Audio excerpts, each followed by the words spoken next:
10-dan nishonlash qanday bo'ladi? Ko'ramiz endi. Barchani Oldindan aytib qo'yish kerak emasmi? hozir butun O'zbekiston ko'ryapti sizni. O'zbekistonlik muxlislarga, sizning muxlislaringizga fikrlaringiz. Salom nima? Salom. Tabriklaymiz hammani. Ha, Bo'ldi. bo'ldi. Ha?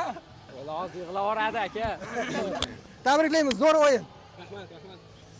Abbos, Aka siz turaymi? Ha, turib. turing. Do'stingizni yonida turing. Do'st bo'lsang, Abbosning Xo'p, Abbos, tabriklayman. Juda og'ir o'yin, juda og'ir yo'l bosib o'tildi va yangi tarix yaratilyapti shu haqida. Alhamdulillah. Bu g'alabaga erishishni butun xalqimiz juda ko'pdan beri kutdi. O'zbekiston futboli, O'zbekiston xalqi jahon chempionatiga chiqishga haqli deb o'ylayman, chunki bu ajoyib jamoa bilan chiqmasa uyat bo'lardi.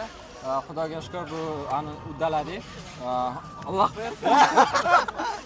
Ko'tarib ketdi.